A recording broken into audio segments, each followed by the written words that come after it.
खबरें जो हमें सीधा जोड़ती हैं आपसे, जिनका आपकी जिंदगी पर होता है सीधा असर। खबर का मतलब है एक भरोसा, और आपका भरोसा है हमारी जिम्मेदारी। ATL TV, भरोसा अलवर का। नमस्कार, आप देख रहे हैं ATL TV और आपके साथ मैं हूं तोशी। पहली नजर हेडलाइंस पर।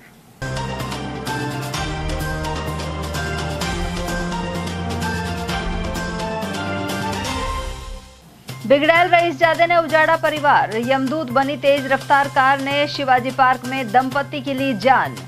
अतिक्रमण और जर्जर हालत की शिकार सिलिसेड नहर से पानी लाना बनेगा चुनौती, किसान आंदोलन के चलते बोरिंग प्रोजेक्ट हुआ है स्थगित।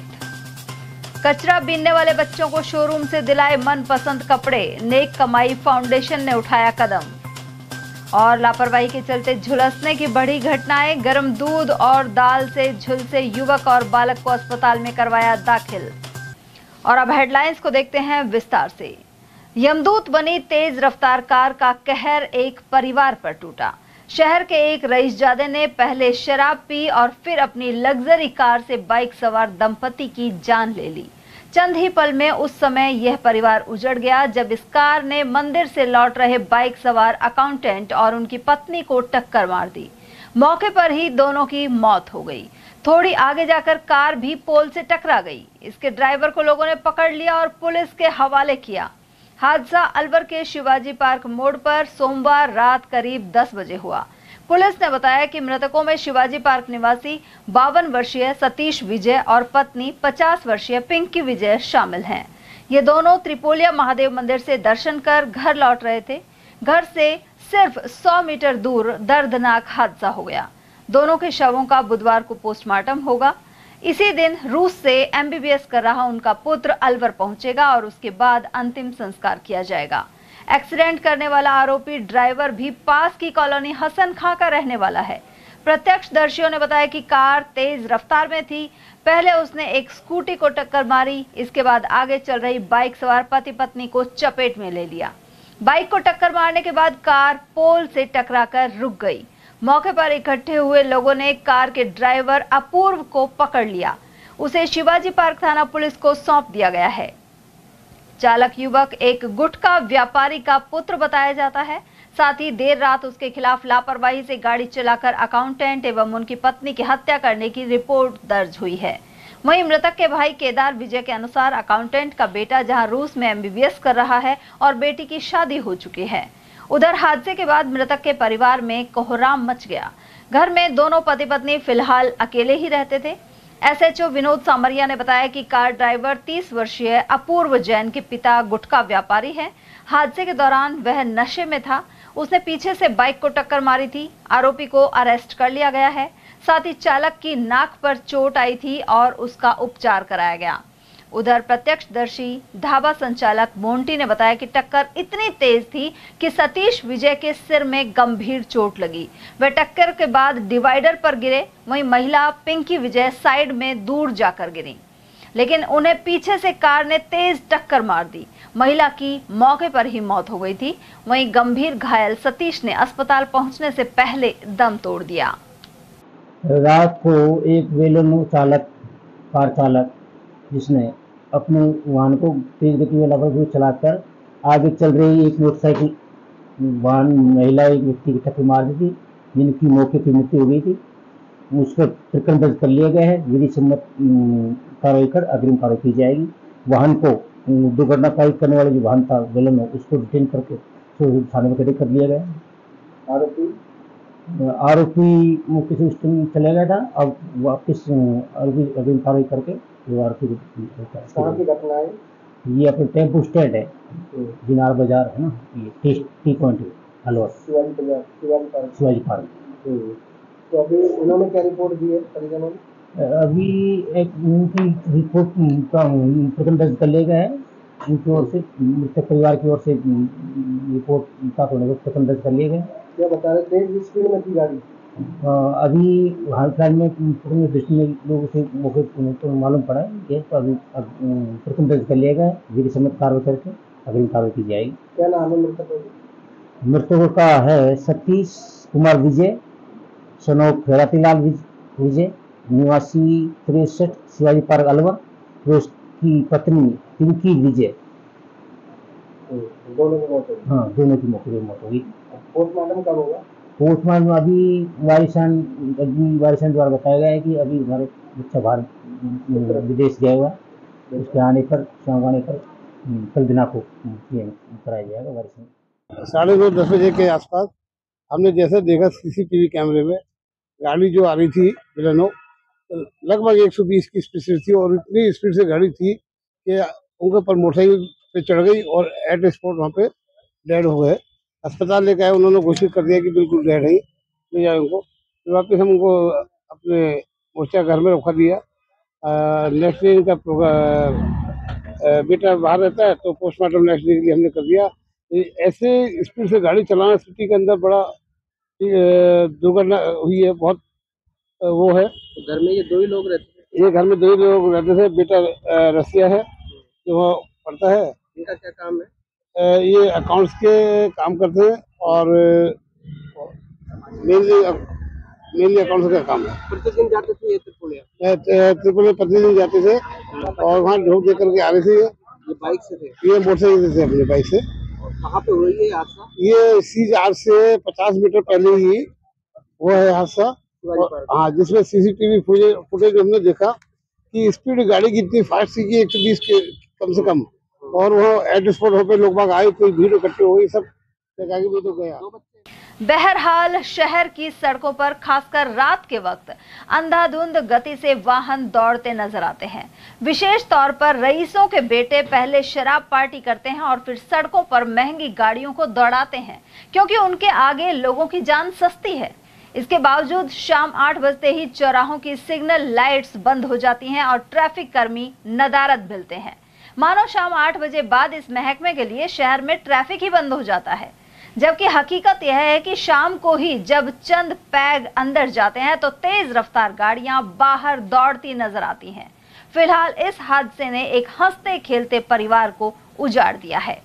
बढ़ते हैं अगली खबर की ओर, जहां अलवर तक सिलिसेड क्षेत्र में 35 बोरिंग लगाकर पानी लाने की योजना फिलहाल स्थगित हो चुकी है। किसान आंदोलन के चलते योजना स्थगित करने के बाद दूसरे विकल्पों की चर्चा चल निकली है। हालांकि विभागीय स्तर पर इस पर अमल आसान नहीं होगा। गौरतलब है कि किसान बोरिंग लगाने के बजाय नहर से पानी अलवर तक ले जाने को सहमत हैं। रियासत काल में लाल डिग्गी सहित कई जगह नहर से सिलिसेड का पानी आता था, लेकिन नहर क्षतिग्रस्त होने और अतिक्रमण के चलते अब इस सुझाव की व्यावहारिकता को देखना होगा। वहीं लाल डिग्गी सहित आसपास के निवासी डालचंद सैनी और प्रभुदयाल ने बताया कि रियासत काल में लाल डिग्गी तक नहर से पानी आता था। यदि फिर से ऐसा हुआ तो यह तालाब और कुछ अन्य स्थानों पर पानी एकत्र कर इसकी सप्लाई की जा सकती है, लेकिन इस क्षेत्र में नहर के ऊपर पटाव कर मकान तक बना लिए गए हैं। यहाँ उसे तो मेरी उम्र हुई 50 और वहाँ बाप दादा यहीं रहते थे। पहले यहाँ पर रियासत कालीन में जो पानी रहता था वो सिलिसेड से आता था। लाल डिग्गी फुल रहती थी। हाँ, फुल रहती थी। क्या फायदा रहता था उससे? ये आने जाने वाले नहाते थे, मोहल्ले के भी तैराकी वैराकी करते थे, बच्चे डोलते में भी। हाँ, वाटर लेवल ऊपर रहता था। अब जिस तरह से वहाँ पर बोरिंग नहीं करने दे रहे, ये तो उनकी देखो, कुछ तो गांव वालों की भी समस्या, पानी नीचे जा रहा है, कहाँ तक रोकेंगे पानी को? उनका कहना है कि नहर के द्वारा ले जा सकते हो। हाँ, पानी नहर के द्वारा की सुनाई आ रही है। अगर यहाँ पर पानी आ जाता है तो नहर के द्वारा आ जाए तो बढ़िया रहता है। नहर गवर्नमेंट ने अतिक्रमण में दबा रखी है, जनता ने, गवर्नमेंट खाली नहीं कराती है, गवर्नमेंट जाती है देख के आ जाती है। ये भरी रहती है, मैं नहान हुआ कहाँ से आता था पानी? देर से आओ पर नहर पानी भरा रहता था। पानी तो अब क्या हो गया जो इसमें पानी नहीं आता रहा है? पानी आए जब पानी आया नहीं, अतिक्रमण भी हो गया जो नहर थी। हाँ, ये लोग बाग नहर को दाब दी। उधर सिलिसेड झील से निकलने वाली अपर एवं लोअर नहरें रियासत काल में बनाई गई थी, लेकिन वर्तमान में उनकी स्थिति जर्जर हो चुकी है। अलवर शहर में पानी की व्यवस्था के लिए यह नहरें बनाई गई थीं। इनके जरिए लाल डिग्गी, नजर बगीची, आरआर कॉलेज, कंपनी बाग और नारायण विलास नर्सरी आदि में भी पानी पहुंचता था। अकबरपुर संवाददाता के अनुसार आसपास के कई गांव में सिंचाई हुआ करती थी, लेकिन अब नहरें भी जर्जर हो चुकी हैं। ग्रामीण राम सिंह का कहना है कि महाराज बने सिंह द्वारा नहर का निर्माण करवाया गया था, लेकिन अब इसकी मरम्मत करने की जरूरत है। उधर ग्रामीण हीरालाल यादव ने कहा कि पहले बड़े क्षेत्रफल में इस नहर के पानी से सिंचाई की जाती थी, लेकिन अब नहर क्षतिग्रस्त होने की वजह से पानी का लीकेज होता है, नहर में गंदगी जमा हो रही है और अतिक्रमण भी व्याप्त है। फिलहाल उमरैन तक ही खेतों में सिंचाई होती है और आगे नहर खत्म हो गई है। ये नहर तो बहुत पहले की बनी हुई है, राजा बने सिंह जी ने बनवाई थी, उन्हीं ने बांध बंधवाया था। और ये तो यहाँ से पूरे अलवर के जितने भी बागात थे उनमें सब में सिंचाई करती थी, लाल डिग्गी भर देती थी, कॉलेज में पानी चले जाता था, फूल बाग में पानी जाता था, सारी जगह। अब कैसी स्थिति है नहर की? अब तो इसकी स्थिति पानी जाने के लायक नहीं है, तो इसमें जितने भी बसावट हो रही है उसमें कचरा डाल देते हैं, कचरा से लिपटी पड़ी सारी नहर। अलवर की तीसरी सब्जी का मालिक बने सिंह जी हुआ, उन्होंने ये नहर बनवाई और बांध को बड़ा करवाया, छोटा था पहले तो बड़ा करवाया और ये नहर निकलवाई नीचे और जो का पानी अलवर में जाता है। कंपनी बाग है, कलेक्टर साहब की कोठी है, SDM साहब की कोठी है, ADM साहब की कोठी है, फूलबाग में जाती थी और मंगल विहार में जाती थी, लाल डिग्गी में जाती थी। यहाँ की नहर पूरे अलवर के सिंचाई करता था। नजर बगीची और हाँ, नजर बगीची वो कॉलेज भी है ना, RR कॉलेज, RR कॉलेज में जाता था और ये बागन में जाता। अब कैसी स्थिति है? अब तो दर है, बिल्कुल कोई मतलब भी नहीं। उमरैन तक ही नहर आती है, बाकी बिछा के पानी नहीं जाता। उमरैन तक ही आती है? उमरैन तक आती है, पानी निकलता है पानी निकलता है, इसकी मरम्मत होना जरूरी है। कितने गाँव में अपनी सिंचाई होती है इससे? इससे ज़्यादा 100-150 बीघा जमीन की होती है, बाकी आगे घोड़ा भी काट दिया जनता ने, नहीं ले जाने देती आगे। कुल मिलाकर यदि सरकार और संबंधित विभागों ने नहर से पानी लाने पर अमल करने की बात सोची तो उनके लिए यह एक बड़ी चुनौती होगी। और वहीं अलवर के इतिहास से किशन कुंड का रिसाव रोकने के लिए किए गए प्रयास सफल रहे हैं। वहीं इस काम के लिए लगी बल्लियां बारिश आने के चलते पानी में डूब गई थी, जिन्हें अब बाहर निकाल लिया गया है। गौरतलब है कि गत 23 मई को इंजीनियर राजदीप शर्मा ने सेवा समिति के सभी सदस्यों को मंत्र जाप के साथ संकल्प दिलाया था कि 1 माह में कुंड के रिसाव को रोकना है। इसके लिए कई दिनों तक श्रमदान चला और हालिया बारिश से किशन कुंड भर गया है। वहीं मंगलवार को पुराने प्लास्टर को हटाकर पत्थरों के बीच पुरानी गंगा जमनी चिनाई से मिट्टी निकाली गई। वहीं नया सीमेंट प्लास्टर वाटरप्रूफ के साथ किया गया है। बीच में वर्षा के कारण कुंड में पानी भर गया था और यहां बल्ली आदि पानी के नीचे डूब गए थे। उन्हें भी निकालकर कार्य 1 माह में पूर्ण कर दिया गया है। इस काम को इंजीनियर राजदीप शर्मा के निर्देशन में अंजाम दिया गया। साथ ही बिशन कालरा, राजू सैनी, भूपेश पंवार, राजेश शर्मा, मनीष खंडेलवाल, नरेश, रमेश, महेश गुप्ता और पुष्पेंद्र आदि सदस्यों का सहयोग रहा, जबकि लेबर मिस्त्री और बेलदार का प्रबंध नगर विकास न्यास द्वारा किया गया था। समिति के हमारे ये सदस्य आपके सामने हैं। आप देख रहे हैं कि किशन कुंड में पिछले 1 महीने से जो लीकेज को समाप्त करने का काम चल रहा था वो लगभग अब समाप्त होने की स्थिति में है। और हमारे मार्गदर्शक राजदीप शर्मा जी भी हमारे साथ हैं, इंजीनियर साहब। तो मैं इनसे निवेदन करूँगा कि अब तक की क्या प्रोग्रेस है। नेक कमाई फाउंडेशन की ओर से ऑपरेशन करुणामय के तहत कचरा बीनने वाले और भिक्षावृत्ति से जुड़े 37 बच्चों को शोरूम में ले जाकर उनकी पसंद के कपड़े दिलवाए गए। इतना ही नहीं, उन्हें रेस्टोरेंट भी ले जाया गया, जहां उन्होंने ऑर्डर देकर नाश्ता किया। गुरु नानक कॉलोनी कच्ची बस्ती के चयनित 37 बच्चों को एकत्रित कर बाजार ले जाया गया। इससे पहले सभी बच्चों ने ऑर्डर देकर अपनी पसंद की वस्तुएं खाई और खुशी जाहिर की। नंगले सर्किल पर कलाकंद के साथ इन्हें ब्रेड पकोड़े और प्याज की कचौरी खूब भाई। इसके बाद इन्हें चर्च रोड स्थित कपड़ों की दुकान फैशन हब पर ले जाया गया। यहाँ बच्चों का स्वागत संरक्षक दौलत राम हजरती, मुख्य कोऑर्डिनेटर अभिषेक तनेजा और युवा समाज सेवी रवि जुनेजा ने किया। बच्चों ने यहां अपनी पसंद के कपड़े पहने और खुशी का इजहार किया। उधर युवा समाज सेवी सौरभ कालरा ने कहा कि बच्चों ने पहली बार बाजार में आकर किसी दुकान पर खरीदारी की है। इस मौके पर कोऑर्डिनेटर अभिषेक तनेजा ने आभार जताया। वहीं इस अवसर पर बच्चों ने शॉपिंग डे का नारा लगाकर खुशी का इजहार किया, जबकि संचालन सौरभ कालरा और गुरप्रीत सिंह पवित्र ने किया। नेक कमाई फाउंडेशन की ओर से डॉक्टर गोपाल रॉय चौधरी ट्रस्ट के सहयोग से मिशन करुणामय कार्यक्रम चलाया जा रहा है। संरक्षक दौलत राम हजरती ने बताया कि इस अभियान में जरूरतमंद परिवारों को उनके घर जाकर सहायता दी जाएगी। वहीं डॉक्टर आशुतोष शर्मा ने बताया कि वंचित परिवारों की सूची तैयार की जा रही है। मैं हूं नेक कमाई फाउंडेशन से धर्मेंद्र अदलखा। मेरे साथ हैं गुरप्रीत सिंह जी और निष्ठा जी और प्रतिभा सिंह जी। आज हम इन बच्चों को, हमारा एक मिशन चल रहा है करुणामय, आज हम इन बच्चों को बाजार ले जाएंगे, यानी कि मार्केटिंग ले जाएंगे और इनकी मनपसंद इनको कपड़े दिलवाएंगे। ये कपड़े दिलवाना कोई इन पर कोई दया भाव करना नहीं है, लेकिन इन बच्चों में आत्मसम्मान आए। ये हमारे सेंटर है जो चलता है रेगुलर, और ये बच्चे आज बाजार में खरीदारी करने आएंगे और अपनी मनपसंद अपने ये कपड़े खरीदेंगे। एक ये प्रयास है। पहले प्रयास में हम रावण देवरा गए थे और बुजुर्ग दंपत्ति जिनका कोई भी नहीं था, जिनके बेटे की मौत करंट लगने से हो गई थी, उसको हमने 6 महीने का राशन दिया था और भी बहुत सारा सामान दिया था।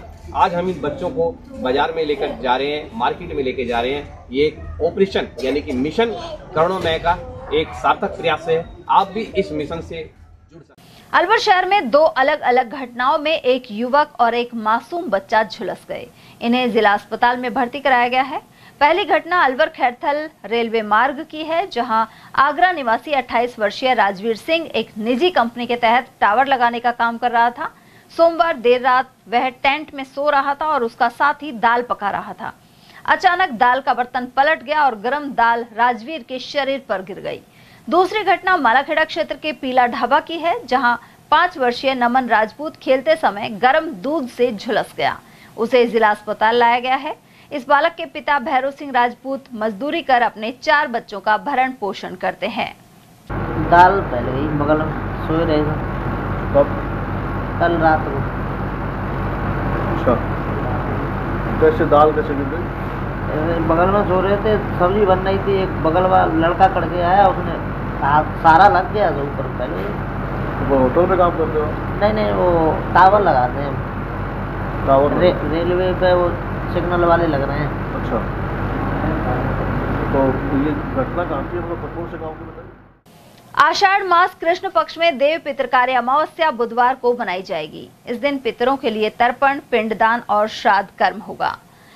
स्कीम 10 निवासी पंडित यज्ञदत्त शर्मा के अनुसार 26 जून से सर्वार्थ सिद्धि योग और ध्रुव योग में गुप्त नवरात्र शुरू होंगे और इसका समापन 4 जुलाई को भड़ल्या नवमी पर होगा। गुप्त नवरात्रों में मां दुर्गा और 10 महाविद्याओं की तंत्र साधना से गुप्त सिद्धियां प्राप्त कर विशेष पूजा अर्चना की जाती है। आषाढ़ मास कृष्ण पक्ष में मनाई जाने वाली देव पितृकार्य आषाढ़ी अमावस्या कल 25 जून बुधवार को बड़ी श्रद्धा के साथ मनाई जाएगी। इस दिन पितरों के निमित्त तर्पण, पिंडदान, श्राद्ध कर्म कर ब्राह्मणों को भोजन कराया जाएगा और पितरों को प्रसन्न करके सुख समृद्धि, धन ऐश्वर्य व पुत्र पौत्रादि का आशीर्वाद प्राप्त किया जाएगा। 26 जून गुरुवार से आषाढ़ मास शुक्ल पक्ष प्रतिपदा से सर्वार्थ सिद्धि योग व ध्रुव योग में 26 जून से गुप्त नवरात्रे प्रारंभ होंगे। गुप्त नवरात्रों का समापन अगले माह 4 जुलाई शुक्रवार को भड़ल्या नवमी के दिन होंगे।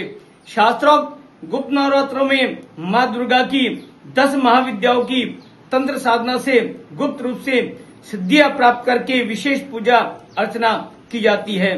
शास्त्रोक्त साल में कुल 4 नवरात्रे होते हैं, जिनमें 2 प्रत्यक्ष अर्थात मुख्य नवरात्रे होते हैं, जो कि चैत शुक्ल प्रतिपदा और आश्विन शुक्ल प्रतिपदा से प्रारंभ होते हैं, जबकि माघ शुक्ल प्रतिपदा और आषाढ़ शुक्ल प्रतिपदा से गुप्त नवरात्रे प्रारंभ होते हैं।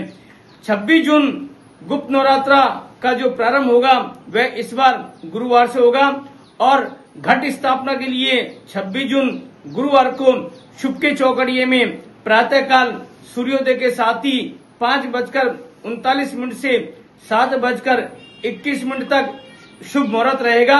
इसके अलावा चरके चौकड़िए और अभिजीत मुहूर्त में अपराह्न अर्थात सुबह 11:44 से दोपहर 1 बजे तक नवरात्रि प्रारंभ करने का सर्वश्रेष्ठ मुहूर्त माना गया है।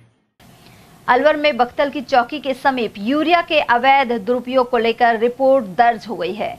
गौरतलब है कि यहां कृषि यूरिया से डीजल एग्जॉस्ट फ्लूइड तैयार किया जा रहा है, जो पूरी तरह अवैध है। इस पर संयुक्त निदेशक पीसी मीणा के निर्देशन में कार्रवाई की गई थी। कृषि अधिकारी जितेंद्र सिंह फौजदार मौके पर पहुंचे, जहां उन्होंने हिंदुस्तान उर्वरक एवं रसायन लिमिटेड ब्रांड के यूरिया से भरे 66 बैग और 8 खाली बैग मिले थे। एटीएल ने इसे लेकर खबर प्रसारित की थी।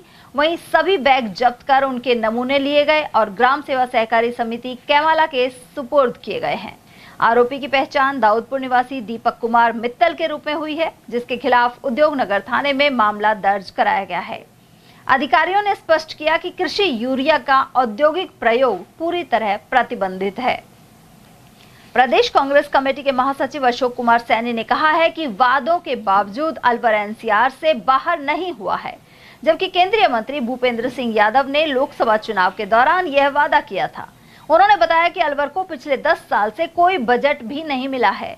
साथ ही अलवर के सांसद एवं केंद्रीय मंत्री भूपेंद्र सिंह यादव बिना एनसीआर बोर्ड के भी केंद्र सरकार से बजट लाने में सक्षम है। इससे पहले तत्कालीन केंद्रीय मंत्री जितेंद्र सिंह भी ऐसा कर चुके हैं। प्रदेश महासचिव सैनी ने कहा कि एनसीआर से अलवर को फायदे के बजाय सिर्फ नुकसान हो रहा है। इसके कारण आम जन को अधिक टैक्स देना पड़ता है। साथ ही एनसीआर क्षेत्र में 10 साल से पुरानी डीजल की गाड़ियों को बंद करना पड़ रहा है।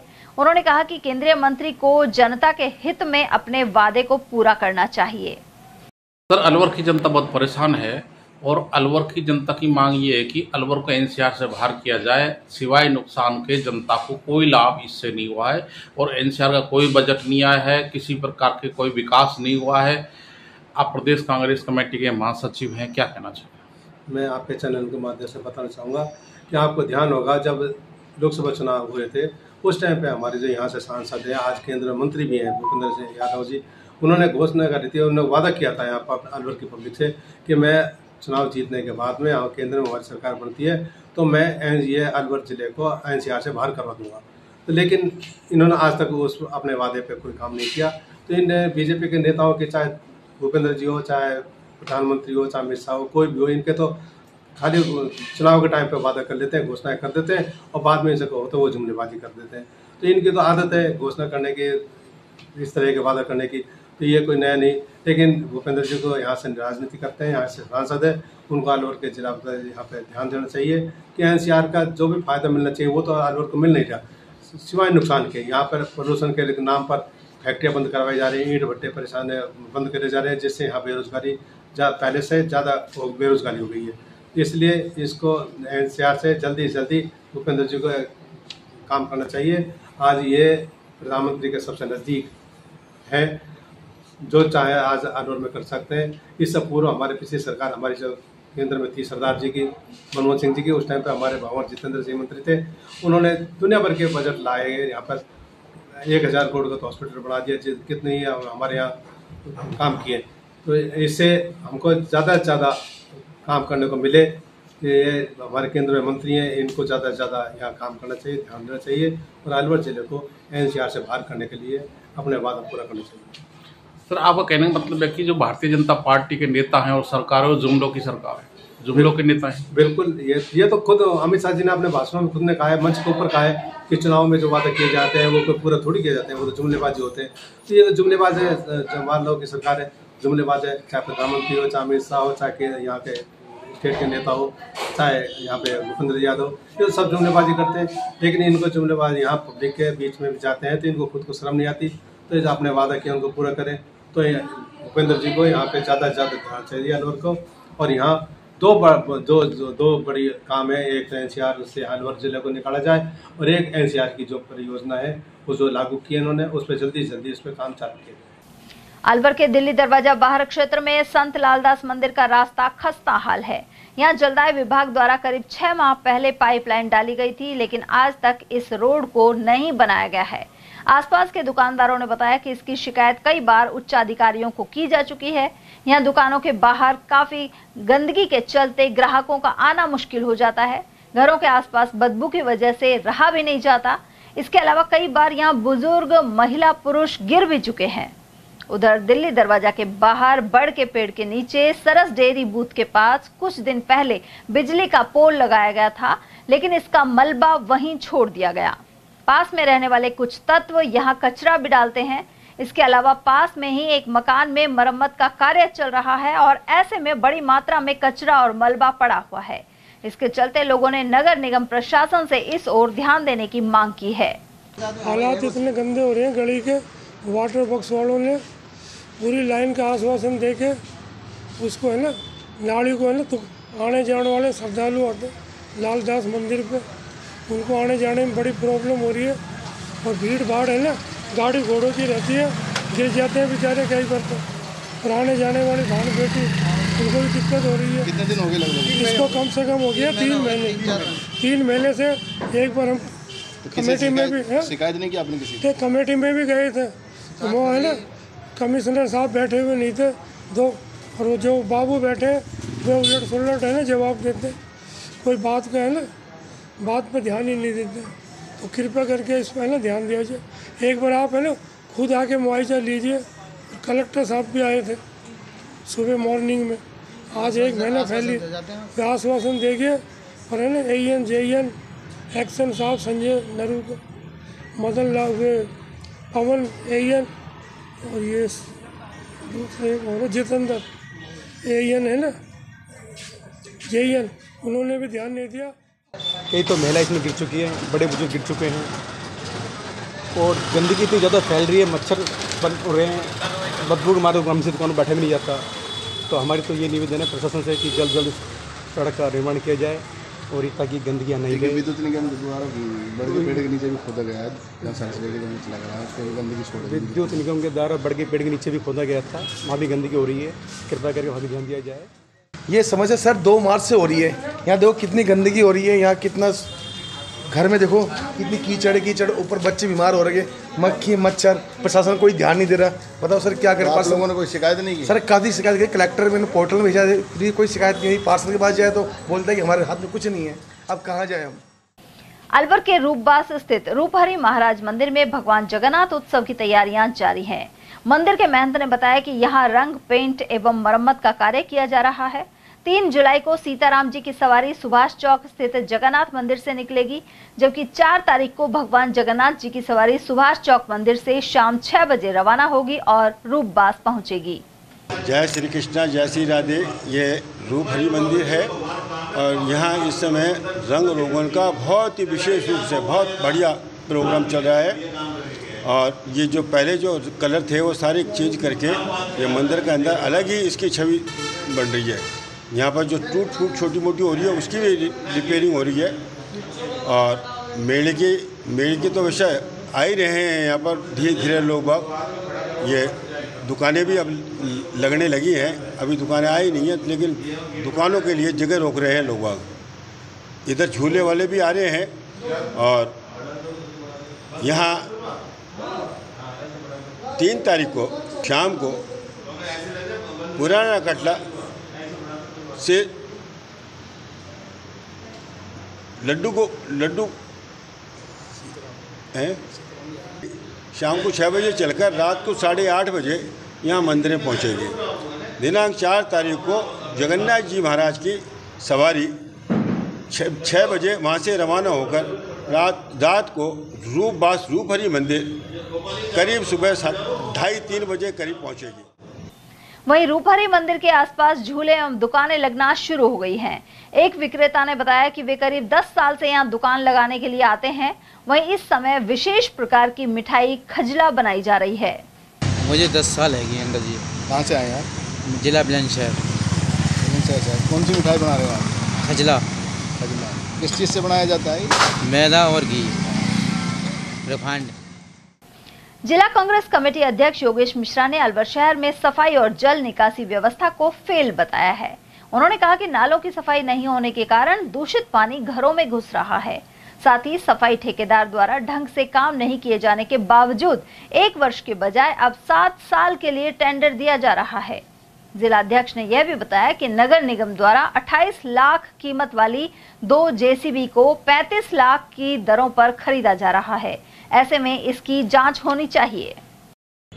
सर, बारिश होते जिस तरह से शहर में जगह जगह पानी भरता है और जो नाले हैं वो साफ नहीं है, जगह जगह गंदगी दिखाई देती है और नालियों का पानी रोड पर जाता है और रोड ब्लॉक रहते हैं, लोग निकल नहीं पाते हैं और ठेका को भी ये 7 साल के दे रहे हैं।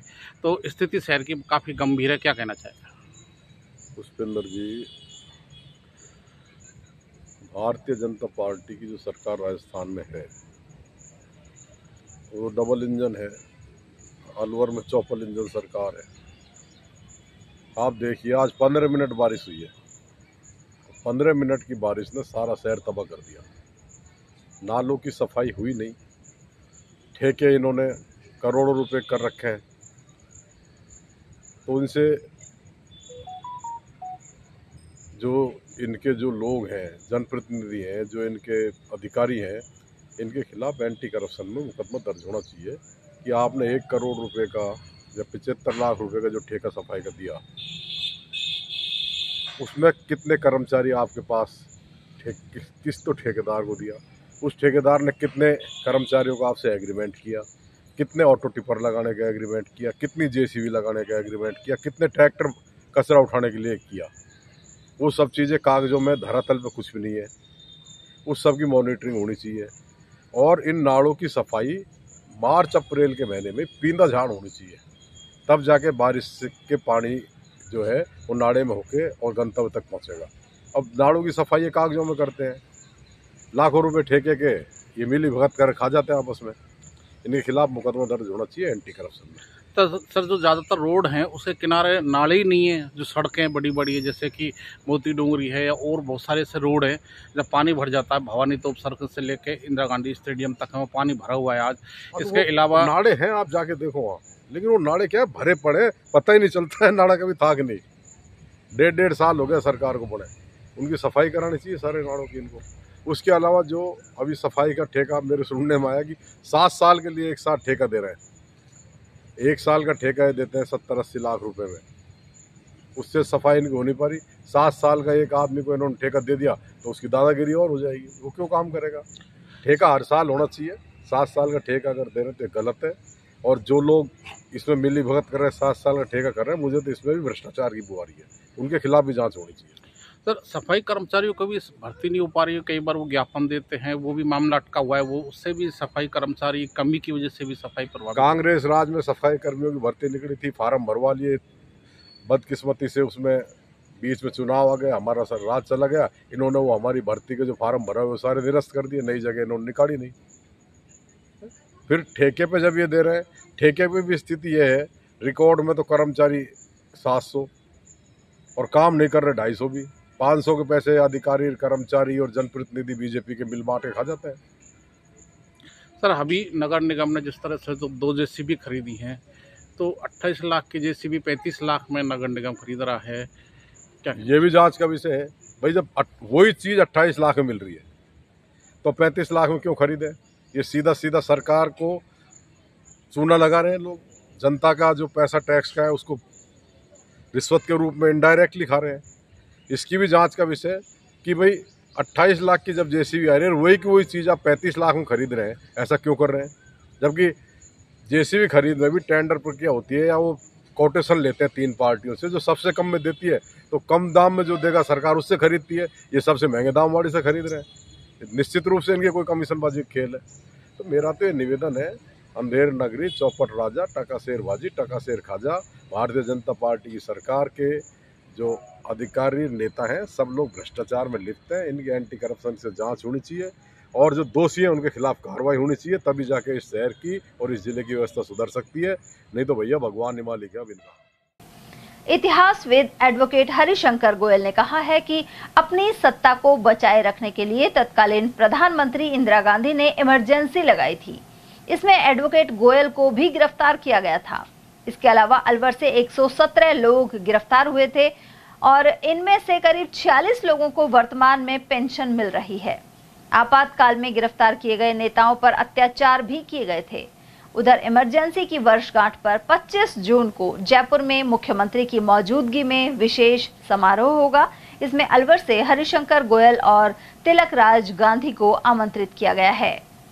असल में 25 जून की रात को इमरजेंसी लगाई गई। कारण ये था कि श्री राजनारायण जी ने इंदिरा गांधी के खिलाफ इलेक्शन पिटीशन दायर की हुई थी। उसका निर्णय 12 जून को हुआ और जस्टिस सिन्हा ने ये निर्णय किया कि 3 जो कारण हैं जिनके कारण से उन्होंने भ्रष्टाचार में लिप्त थी, इसलिए उनकी जो चुनाव है वो अवैध घोषित किया जाता है।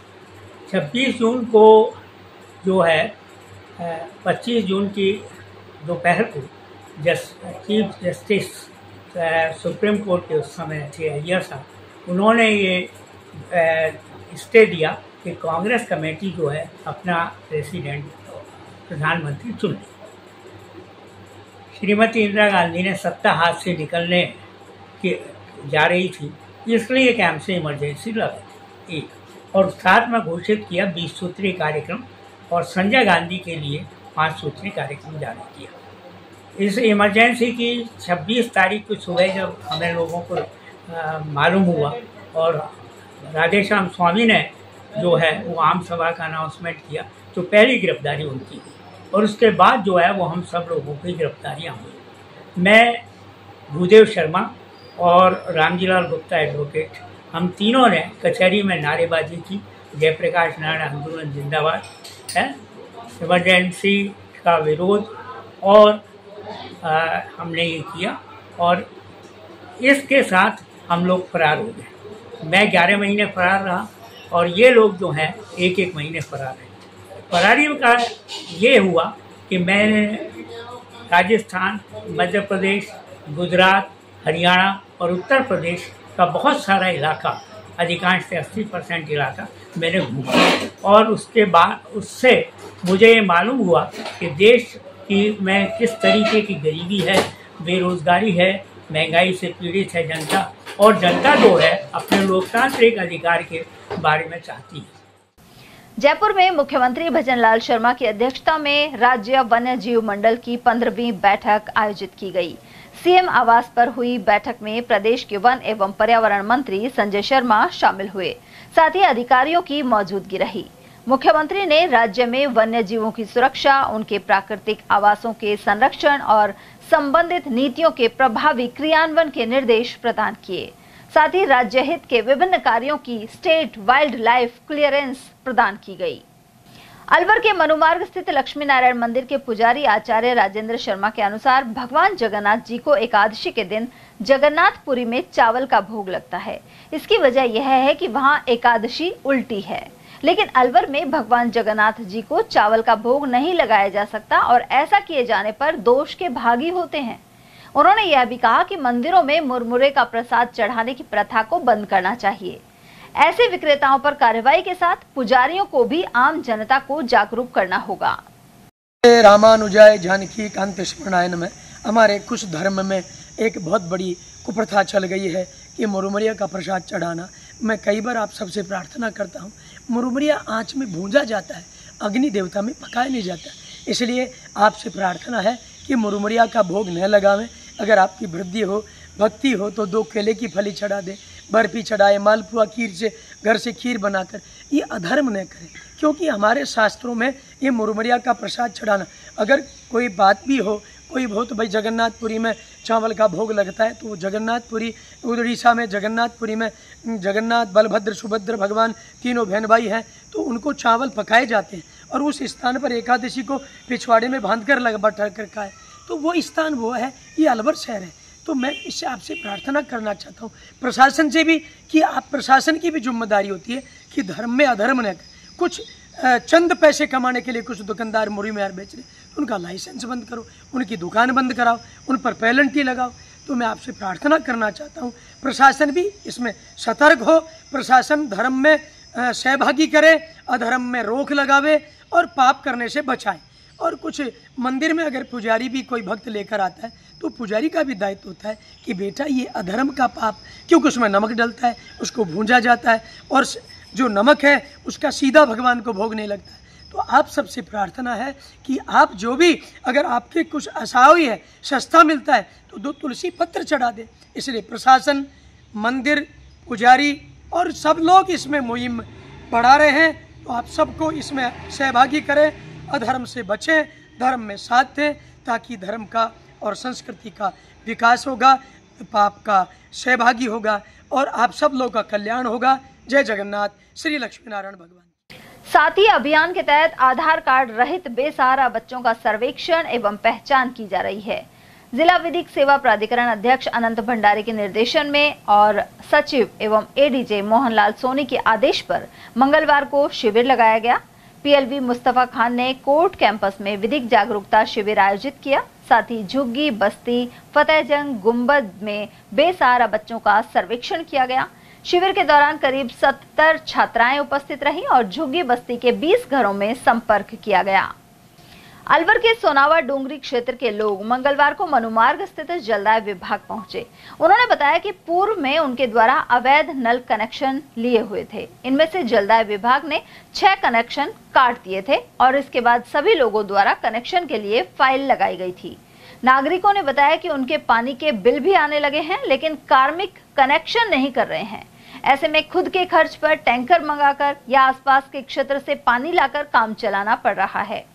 वार्ड नंबर 35 और हमारे सोनावा की डूंगरी से दक्ष हॉस्पिटल के पीछे से। तो वो समस्या पानी के हिसाब 4-5 महीने हो गए। बिल ये देखो बिल आ गया, लेकिन कनेक्शन नहीं हुआ अभी तक। पहले ले रखे थे, पहले वो चल रहा था, कैसे भी चल रहा था पहले तो। अब हमने कनेक्शन भी ले लिया, तब भी हटा दिए थे आपके कनेक्शन। अब हटा दिए, अवैध थे ना वो सारे कनेक्शन हटा दिए। अच्छा, अब आप लोगों ने कनेक्शन भी ले लिया, बिल भी आ गए, बिल भर भी दिया, लेकिन अभी तक कनेक्शन नहीं हुआ। वो पाइपलाइन भी पटक रखी है, वैसे ही पटक रखी है अभी तक। आज आ रहे हैं, कल आ रहे हैं, बस वो जवाब नहीं दे रहे ढंग का। पानी नहीं आ रहा है, पानी नहीं आ रहा है। कैसे काम चलाते हो? पानी तो वो टैंकर डलाते हैं 500-600 रुपए का टैंकर। और हमारा डूंगरी में भी वैसे डूंगरी मकान है। अधिकारियों को आपने बता दिया कि आपके बिल भी आ रहे हैं, फिर भी कनेक्शन कई बार बता दिया। वो तो जो पानी वो टंकी का जो पानी खोलता है ना, उसको भी कई दफे बता दिया, लेकिन अभी ये कनेक्शन नहीं। लाइन बिछाई है, कभी नहीं बिछाई। लाइन भी नहीं बिछाई, ओपन भी पड़ी है वो लाइन। कनेक्शन नहीं कर रहे। हमारे 4-5 महीने हो गए सर, पानी नहीं आता है। पानी नहीं आता है बिल्कुल भी। हमने फाइल भर दी सबों ने, और हमारे पहले आता था फर्जी कनेक्शन हमने कर रखे थे, फिर वो काट दिए, फिर हमने फाइल वाइल सब लगा दी, फिर हमने बिल भी, हमारा बिल भी आ गया, फिर हमने बिल भी जमा करा दिया। अब हमको कनेक्शन भी नहीं दे रहे। तो बिल आ गया तो अब तो कनेक्शन हो गया ना आपका? कनेक्शन नहीं है ना, कनेक्शन नहीं है। एक दूसरे के घर से पानी भर रहे हैं हम। हमारे बिल भी आ रहे हैं और कनेक्शन भी नहीं। हाँ, डूंगरी में घर है हमारे। फिर कैसे काम चला रहे हो? एक दूसरे से फिर टैंकर डलवाते हैं 500-500 रुपए के, वो चलते हैं, फिर हम एक दूसरे के घर से पीने का पानी लाते हैं। कोई भी रोजीनंद खान तक भरने देगा। खबरें अभी और भी है, लेकिन फिलहाल वक्त एक छोटे से ब्रेक का, फौरन लौटेंगे। आप बने रहिए हमारे साथ और देखते रहिए ATL TV। ATL द्वारा गर्मी के मौसम में वन्य जीवों के लिए जारी मुहिम के तहत काफी वर्षों से पानी और चारा बालाकिला जंगल में भेजा जा रहा है। मकसद यह है कि बेजुबान जानवरों को इस तेज गर्मी में पानी और चारे के लिए भटकना ना पड़े। ATL की इस मुहिम में आप लोग भी हमारे साथ सहयोग कर मूक प्राणियों की सेवा के जरिए पुण्य लाभ उठाएं। संपर्क करें मुकेश गुप्ता, निदेशक ATL, मोबाइल नंबर 9414019207। आपके अलवर शहर में पहली बिग धमाका सेल। प्लास्टिक, स्टील, क्रॉकरी के सामान अब आपके अलवर शहर में एक ही छत के नीचे। प्लास्टिक सामान जैसे पानी की बोतलें, बाल्टी, नहाने का mug, dustbin, lunch box, drawing box, मसालादानी, नमकदानी, जग, जार, डब्बे, ग्लास, कप, बच्चों की गुल्लक, खिलौने, डिजाइनिंग टोकरी, कपड़ा ब्रश, दांतों की ब्रश, चाबी की चेन, चाकू, कैंची, नेल कटर, आलू कटर, चकला बेलन, चाय ट्रे और नए तरीके के गमले और भी बहुत कुछ।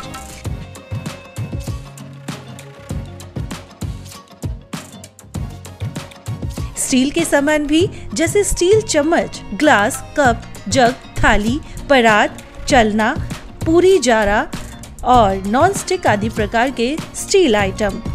यह सेल कुछ ही समय के लिए है। समय है प्रातः 9 बजे से रात्रि 9:30 बजे तक। पता नोट करें, पुरुषार्थी धर्मशाला, विवेकानंद चौक, अशोका टॉकीज, अलवर।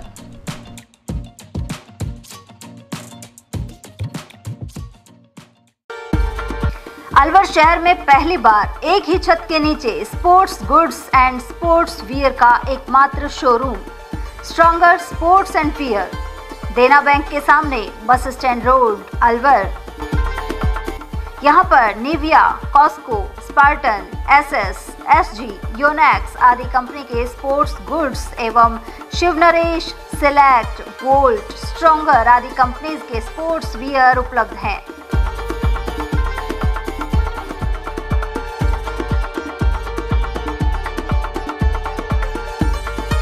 यहाँ टीम के लिए स्पोर्ट्स किट और ट्रैक सूट एवं हाउस टी शर्ट्स भी तैयार कराए जाते हैं। एक बार अवश्य पधारें।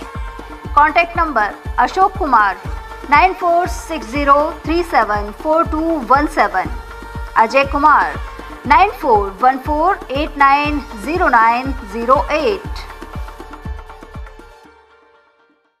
अलवर शहर में आदित्य ग्रुप ऑफ एजुकेशन शिक्षा के क्षेत्र में अपनी श्रेष्ठता का परचम लहरा रहा है। बोर्ड परीक्षा में 100% परिणाम दे रहा है। सत्र 2024 में विद्यार्थी पलक जैन, दक्षिता शर्मा व आरजू जांगीर ने बोर्ड परीक्षा में 98% अंक प्राप्त कर संस्था को गौरवान्वित किया। संस्था द्वारा तीनों विद्यार्थियों को 21-21 हजार रुपए का पुरस्कार देकर सम्मानित किया गया। संस्था को स्कूल एक्सीलेंट अवार्ड से भी सम्मानित किया गया। हमारे यहाँ अंग्रेजी व हिंदी माध्यम में साइंस, कॉमर्स और आर्ट्स के अनुभवी अध्यापक अध्यापिकाओं द्वारा शिक्षण की उत्तम व्यवस्था है। साइंस वर्ग में 11th, 12th foundation, NEET, IIT का स्कूल फीस में ही अध्ययन करवाया जा रहा है। विद्यालय के द्वारा सुसंस्कारित शिक्षा प्रदान की जा रही है। विद्यालय में सांस्कृतिक कार्यक्रम, खेलकूद प्रतियोगिता, विज्ञान एवं प्रौद्योगिक विभाग द्वारा आयोजित प्रतियोगिता में छात्र छात्राओं ने भाग लेकर विद्यालय को गौरवान्वित किया है। हमारे यहाँ पढ़ाई में कमजोर विद्यार्थियों की अलग से कक्षाएं लगाकर पढ़ाई से संबंधित कमजोरी को दूर किया जाता है। प्रॉब्लम सॉल्विंग काउंटर के माध्यम से विद्यार्थियों की समस्या का समाधान प्रशिक्षित अध्यापकों द्वारा किया जाता है। डोर टू डोर वाहन सुविधा, CCTV कैमरे, साप्ताहिक टेस्ट, प्रतिमाह अभिभावक संगोष्ठी, स्कूल प्लस कोचिंग की अफोर्डेबल फीस में उत्तम व्यवस्था। हमारे शिक्षण संस्थान Om Aditya public senior secondary school, Delhi academy senior secondary school, Aditya academy एवं आदित्य कैरियर इंस्टीट्यूट में शिक्षण की उत्तम व्यवस्था है। अभिभावकों से निवेदन है कि उत्कृष्ट परीक्षा परिणाम प्राप्त करने के लिए एक बार विद्यालय की जानकारी लेकर अपने बच्चों को उत्तम शिक्षा दिलाएं। आदित्य की परंपरा, सेवा, संस्कार व समर्पण।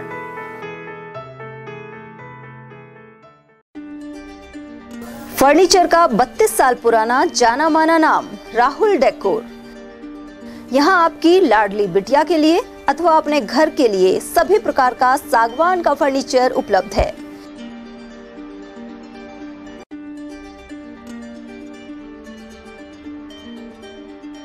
Double bed, dressing table, sofa set सागवान एवं कपड़े वाले तथा सेंटर टेबल, भट्टी कलर, स्टील अलमारी, ब्रांडेड एवं सॉफ्टी फोम के गद्दे आपकी नाप तोल से बनाए जाते हैं।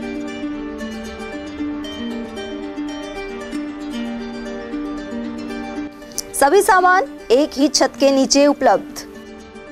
हमारा पता है अलवर बोर्ड, जैसवंत तिराहे से पहले, Kati Ghati, Alwar. Contact number 9414019769 and 9414019768। Doctor Shroff charity eye hospital Alwar द्वारा दी जाने वाली सुविधाएं जैसे RGHS, ESHS, TPA,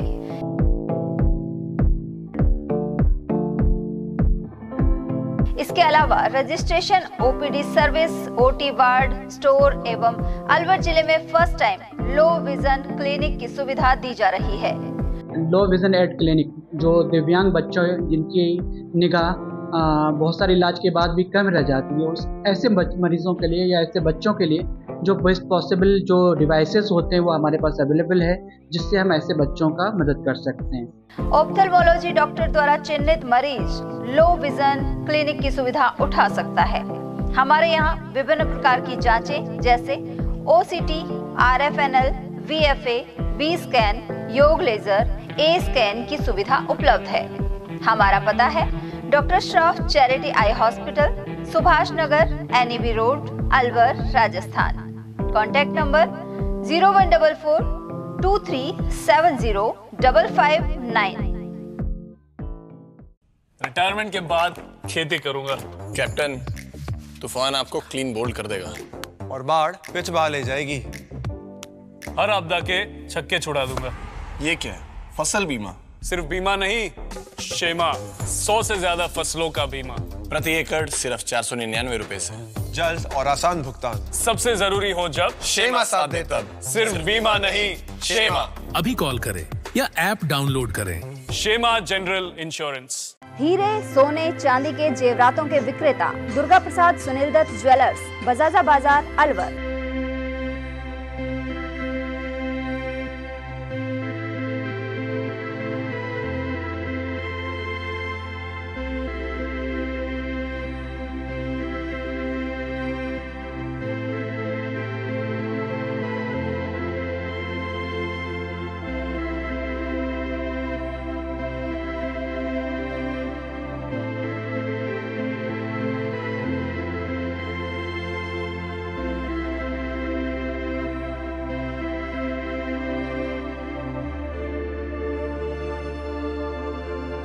हीरे, सोने, चांदी के जेवरातों के विक्रेता Durga Prasad Sunil Dutt jewellers, Bajaja Bazar, Alwar. Phone number 0144 233 8653 and 233 8663। Break के बाद एक बार फिर आप सभी का स्वागत है। मालाखेड़ा में जन जन की आस्था के प्रतीक भगवान जगन्नाथ जी महाराज की रथ यात्रा 30 जून को निकाली जाएगी। विभिन्न मार्गों से होकर यह रथ यात्रा तुलसीराम जी की बगीची पहुंचेगी, जिसकी तैयारियां की जा रही हैं। लेकिन तुलसीराम जी की बगीची के समीप साफ सफाई का अभाव बना हुआ है, साथ ही जगह जगह घास फूस नजर आती है। उधर पुजारी अरविंद दीक्षित ने बताया कि 30 जून को शाम 7 बजे रथ यात्रा मंदिर से शुरू होगी। 1 जुलाई को भगवान विश्राम करेंगे और 2 जुलाई को वरमाला एवं मेले का भव्य आयोजन किया जाएगा, जबकि 3 जुलाई को जानकी माता के साथ भगवान जगन्नाथ वापस रवाना होंगे। भगवान जगन्नाथ जी महाराज की रथ यात्रा प्रतिवर्ष निकाली जाती है, जो आषाढ़ शुक्ल पंचमी को प्रारंभ होकर आषाढ़ शुक्ल अष्टमी को संपन्न होती है। आषाढ़ शुक्ल पंचमी को भगवान जगन्नाथ जी महाराज की रथ यात्रा पई गेट स्थित जगन्नाथ जी महाराज के मंदिर से प्रारंभ होकर कस्बे के मेन बाजार होती हुई कटला मोहल्ला बस स्टैंड होती हुई तुलसीराम जी की बगीची पर रात्रि को करीब 12 बजे भगवान पहुंचते हैं। 30 तारीख उसके बाद में तारीख है 30 जून 2025 आषाढ़ शुक्ल पंचमी। उसके बाद में 1 तारीख को भगवान विश्राम करेंगे और 2 तारीख को पुनः माता जानकी जी रथ यात्रा में सवार होकर जगन्नाथ जी महाराज के मंदिर से तुलसीराम जी की बगीची पर पहुंचेंगी, जो यात्रा करीब 6 बजे पहुंचेगी। उसके बाद में मेला भरा जाएगा और रात्रि को करीब 11 बजे वरमाला का आयोजन किया जाएगा। पांडुपोल हनुमान मंदिर में मंगलवार को सुबह से ही भक्तों की आवाजाही बनी रही। हनुमान जी महाराज के दर्शन करने बड़ी संख्या में श्रद्धालु पहुंचे, साथ ही भजन, सत्संग और सुंदरकांड पाठ का दौर चलता रहा। मालाखेड़ा से भी बड़ी संख्या में श्रद्धालु सिलीबेरी गेट से पांडुपोल पहुंचे। महुआ से आ रही अलवर डिपो की रोडवेज बस को मालाखेड़ा में कुछ लोगों ने रोककर ड्राइवर के साथ मारपीट कर डाली। मालाखेड़ा के लक्ष्मणगढ़ चौराहे पर करीब 2 दर्जन युवक रोडवेज बस के आगे खड़े हो गए, साथ ही सरियों और पत्थर से वार कर दिया। वहीं इस दौरान डोरोली गांव की एक महिला भी जख्मी हो गई, साथ ही बस को नुकसान पहुंचा है। इसके बाद निगम की बस को मालाखेड़ा थाने ले जाया गया और घटनाक्रम से सभी सवारियां परेशान रहीं। महुआ से बस में सवार यात्री अशोक कुमार ने बताया कि बस के चालक और परिचालक की कोई गलती नहीं थी। वहीं कुछ लोगों ने पत्थर फेंककर बेवजह मारपीट की है। मालाखेड़ा थाने में रिपोर्ट दर्ज करवा दी गई है। बस वालों के साथ ऐसा हुई कि सीना जोरी कर लगा और मतलब पीट लगा, मार कूट करो। खैरा थाना में ले चलो गाड़ी, थाना में ना मार कूट कर लगा, ड्राइवर के साथ, कंडक्टर के साथ, उनके साथ भी करवा लगा। कितने लोग? ये तो बहुत लोग है, ये तो 50-60 आदमी है। गाड़ी खा के खड़े हो गए ये तो पूरा, और मार कूट करवा लगा ड्राइवर के साथ, कंडक्टर के साथ। मेरा खुद का हाथ का चूड़ा फूड़ा कर दे, मेरे खुद का दे लगा। मैं तो वो अच्छा, आपने बचाव किया था, आपके साथ भी दी मार्केट? मैं तो बचा कर, मैं तो वैसे ही हाथ पकड़ के खींच रहा हूँ, तो मेरा ही देवा लग गो। सर हम आए थे महुआ से अलवर के लिए जा रहे थे और लक्ष्मणगढ़ चौराहे पे गाड़ी सवारी उतारने के लिए गाड़ी रोकी। इन्होंने अचानक आते ही 10 से 15 लोग आए और हमला कर दिया। मेरे हाथ में भी चोट आई है और गाड़ी में तोड़ फोड़ कर दी चारों तरफ। पैसेंजरों के भी लगी है, पैसेंजरों ने मेरे को छुड़ाया। मैं बोल रहा कोई भी बात है तो थाने चलो, मैं थाने चल रहा हूँ, वहाँ जाके अपन बैठ के समाधान कर लेंगे, लेकिन नहीं माने और मेरा ये कड़े के लटक गई। एक लेडीज और ये 4-5 लोग थे जबरदस्ती छीनने के लिए। मालाखेड़ा की ग्राम पंचायत दादर और महुआ खुर्द मुख्यालय में मंगलवार को पंडित दीनदयाल उपाध्याय अंत्योदय संबल योजना शिविर शुरू हुआ। इस दौरान राजस्व से संबंधित समस्याओं को लेकर कई लोग पहुंचे। साथ ही पेंशन बंद होने, आधार कार्ड अपडेट करवाने और खाद्य सुरक्षा में नाम जोड़ने के मामले भी आए। विकास अधिकारी राजबाला मीणा ने संबंधित विभाग को समस्या हल करने के निर्देश प्रदान किए। कैंप में सहायक अभियंता गोविंद सिंह सहित अन्य कार्मिक मौजूद रहे। और वहीं मालाखेड़ा में दिव्यांगजन UDID पंजीकरण शिविर जारी है। इसके दूसरे दिन मंगलवार को दिव्यांग प्रमाण पत्र बनाने वाली मेडिकल टीम दोपहर 3:30 बजे के बाद ही रवाना हो गई, जबकि शिविर का समय सुबह 10 से शाम 6 बजे तक है। ऐसे में दिव्यांगजन प्रमाण पत्र और बस का पास आदि बनवाने के लिए भटकते रहे। इनमें फुल सिंह, नाथू और महेंद्र सिंह आदि शामिल थे। उधर समाज कल्याण विभाग के कार्मिकों ने बताया कि 56 लोगों का रजिस्ट्रेशन किया गया है। साथ ही रोडवेज की ओर से 5 लोगों के पास बनाने के लिए फॉर्म भरे गए हैं। वहीं शिशु रोग विशेषज्ञ कैलाश सैनी के अनुसार चिकित्सा विभाग की ओर से मौके पर 30 लोगों को निःशुल्क दवा देकर उपचार किया गया। राजस्थान सरकार की ओर से दिव्यांगजनों को कैंप में ही दिव्यांग प्रमाण पत्र बने और उनको UDID भी बने तथा जो उपकरण है वो मिले। इसके लिए मेडिकल टीम की ज़रूरत होती है और हम यहाँ देख रहे हैं मालाखेड़ा पंचायत समिति शिविर में ये दूसरा दिन था और यहाँ जो मेडिकल चिकित्सा टीम अलवर से लगाई गई थी वो 3:30 बजे यहाँ से चली गई है और शिविर में मौजूद नहीं है, जिसके चलते दिव्यांग परेशान होकर यहाँ से बैरंग लौटे हैं। ऐसे में मुख्यमंत्री भजनलाल, चिकित्सा मंत्री गजेंद्र सिंह की जो सपने हैं उस पर पानी फेरते नजर आ रहे हैं और उसके लिए चिकित्सा विभाग की टीम जिम्मेदार है। मैं अवधेश सिंह, मालाखेड़ा से। बात है, क्या समस्या है? मैं महेंद्र सिंह, ग्राम मूलिया, विकलांग सर्टिफिकेट बनवाने आया ग्राम पंचायत समिति मालाखेड़ा में। तो यहाँ है 3:30 बजे डॉक्टरों की टीम जा चुकी है और यहाँ पर समाज कल्याण वाले और रोडवेज वाले उपस्थित है यहाँ। और रोडवेज का प्रमाण पत्र तब बनता है तब विकलांग सर्टिफिकेट हो। अब वो डॉक्टर की टीम 3:30 बजे जा चुकी, तो बिना डॉक्टर को विकलांग सर्टिफिकेट बना कैसे रोडवेज का सर्टिफिकेट बने, तो रेलवे का पास बन सकता है। कुल मिलाकर कुछ कार्मिकों की उदासीनता परिवादियों को भारी पड़ रही है। बढ़ते हैं अगली खबर की ओर। जहां निर्भयपुरा रोड पर स्पीड ब्रेकर बनवाने की मांग को लेकर ग्रामीण मंगलवार को जिला कलेक्टर से मिलने पहुंचे। साथ ही नटनी का 12 से मालाखेड़ा रोड पर निर्भयपुरा विद्यालय और आसपास 3 से 4 स्पीड ब्रेकर की मांग उठाई।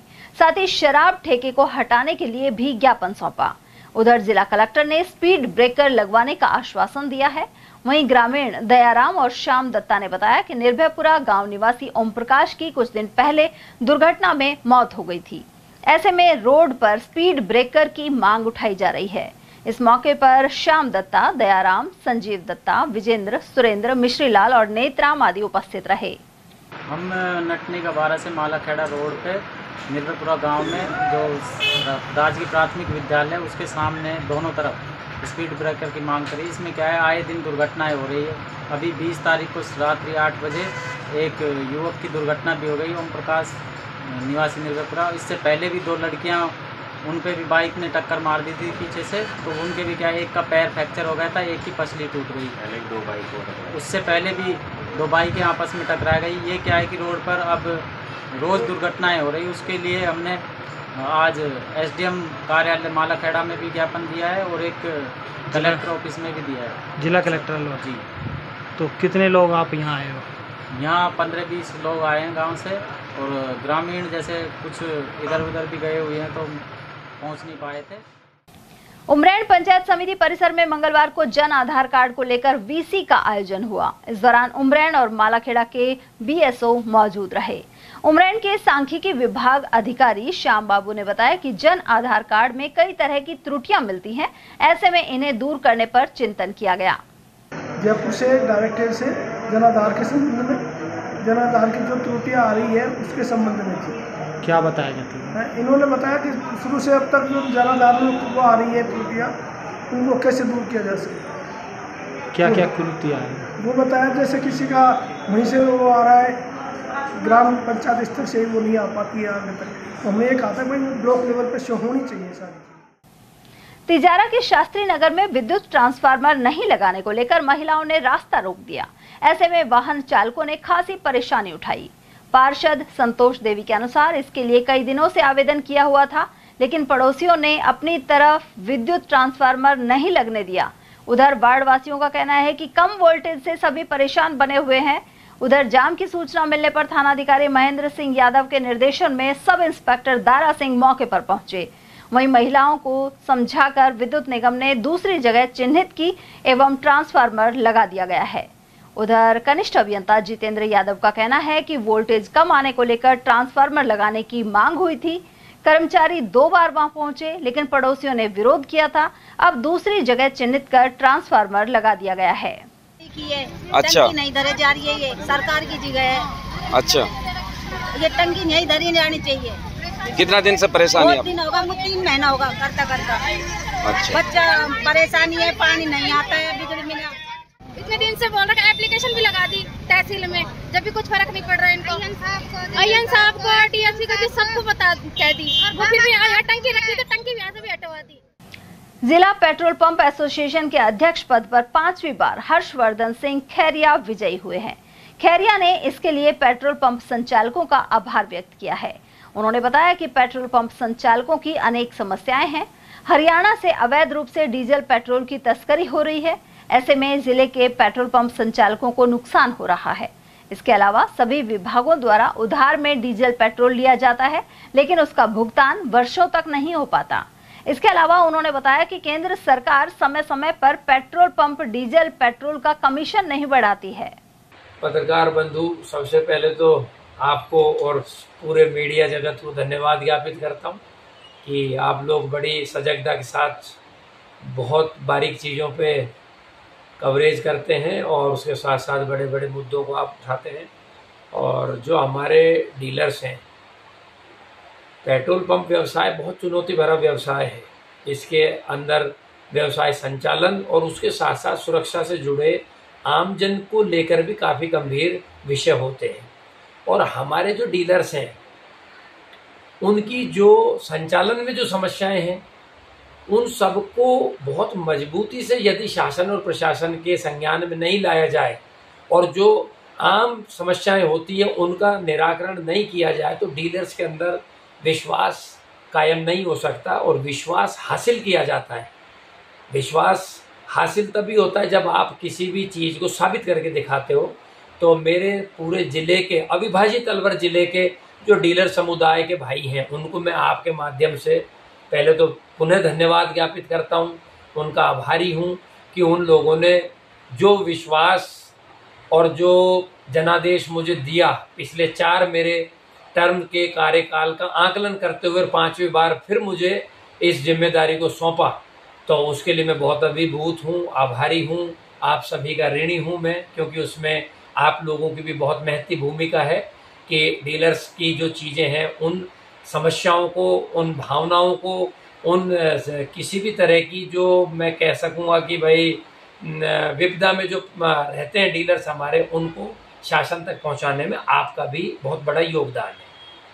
सर, कई बार पेट्रोल पंप संचालकों को जो उनका उधार जो गवर्नमेंट लेती है उनको समय पर नहीं देती, पुलिस प्रशासन विशेषकर, और चुनाव का जो पैसा है वो रुक जाता है। इसके अलावा अवैध जो डीजल पेट्रोल बिक रहा है, हरियाणा से जो खरीद कर ला रहे हैं अवैध रूप से, तो ये बड़ी चुनौती है पंप संचालकों के सामने। ये किस तरह से आप समस्या को देखते हैं?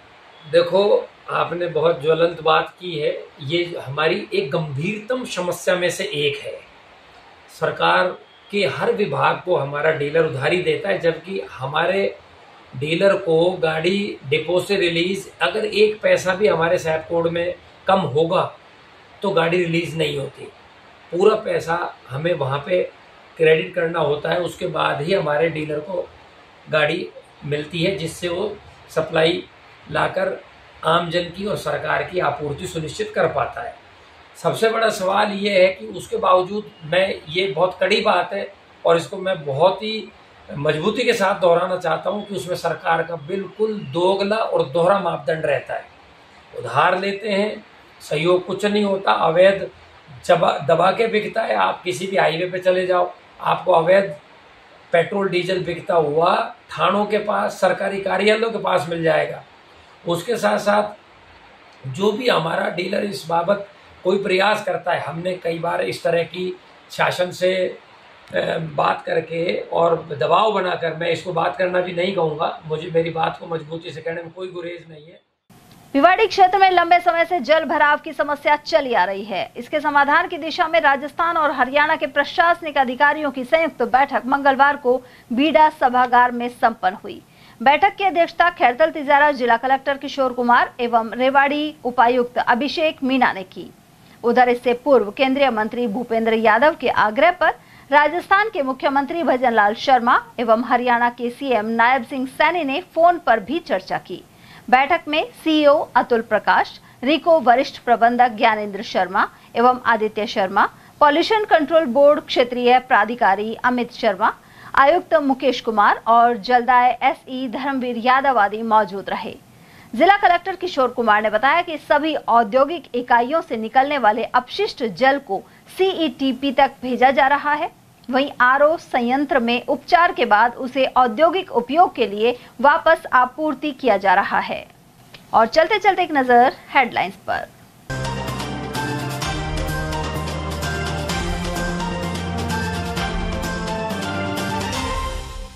बिगड़ैल रईसजादे ने उजाड़ा परिवार, यमदूत बनी तेज रफ्तार कार ने शिवाजी पार्क में दंपति की ली जान। अतिक्रमण और जर्जर हालत की शिकार सिलिसेड नहर से पानी लाना बनेगा चुनौती, किसान आंदोलन के चलते बोरिंग प्रोजेक्ट हुआ है स्थगित। कचरा बीनने वाले बच्चों को शोरूम से दिलाए मनपसंद कपड़े, नेक कमाई फाउंडेशन ने उठाया कदम। और लापरवाही के चलते झुलसने की बढ़ी घटनाएं, गर्म दूध और दाल से झुलसे युवक और बालक को अस्पताल में करवाया दाखिल। एटीएल न्यूज में आज के लिए इतना ही। ताजा जानकारियों के लिए बने रहिए हमारे साथ। नमस्कार।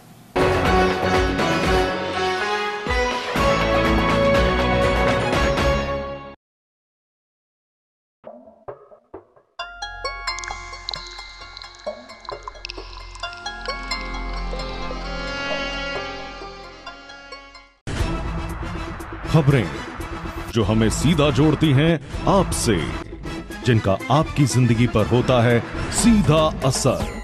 खबर का मतलब है एक भरोसा, और आपका भरोसा है हमारी जिम्मेदारी। एटीएल टीवी, भरोसा अलवर का।